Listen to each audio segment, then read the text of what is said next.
jenenge padha abeh nganti kaya wukir kang walagan kang agem busana seta kumpul padha putih bebasan kadya kuntul kang maneba ing sarana mangkono katingal jejel liyer bebasan tumpak dengkul aben pamidangan awit saking keng para raja ingkang sami ngayap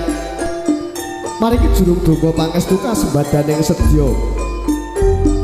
Jaitan bopo mesran terasa dibusi tomgenya sampun sampai nang nepi darmaning asepuh ngentas pitulus ingkang putra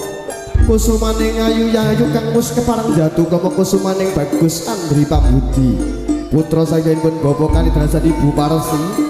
sambeng lemah bang Desmantara mangkono tasih katingal handelidir alur-salur datan wonten kendhate parantar kang sami maringi jurung donga pangestu manjing wonten sak lebeting sasana linengga lamun cinta bebasan kadya nganti wujuding sela brakiti sela araning watu brakyang sebebasan kadya semut kang lumaku ning sak dhuwuring watu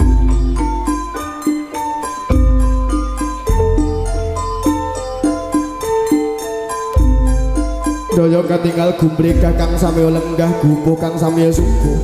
genter pater-pater kang hangat awit saking kena buja pinarabawa kang lagi binoja krama daya ngatakan wilujeng lelenggahan kanthi syukur naning penggalih kantos titi paripurnaning pahargyan wonten ing kaliyan siang sonten punika